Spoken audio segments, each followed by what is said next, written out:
অবশেষে বাড়ি ফিরলেন গরু পাচার মামলায় অভিযুক্ত তৃণমূলের দাপুটে নেতা অনুব্রত মণ্ডল। 1.5 বছর পর তিনি জামিনে মুক্তি পান। এতদিন তিনি তিহার জেলে বন্দী ছিলেন। শুক্রবার অনুব্রতকে জামিন দেয় দিল্লির রাউস অ্যাভিনিউ আদালত। অনুব্রত প্রসঙ্গে এদিন বীরভূমের পর্যবেক্ষক ফিরাদ হাকিম বলেন, অনুব্রতকে তার লিডারশিপের জন্য বাঘ বলেছি। এই বাঘ প্রকৃতির সাথে থাকে, চিড়িয়াখানার বাঘ।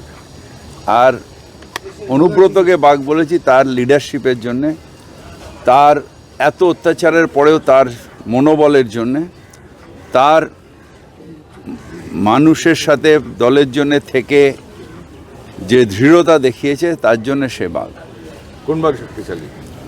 না, শক্তিশালী তো এই বাঘ, কিন্তু ওই বাঘ মানুষের সাথে থাকবে, মানুষের সাথে কথা বলবে, সংগঠন সামলাবে, এবং ওখানে শক্তির ব্যাপার নেই, ওখানে মনের জোরটা বাঘের মতো।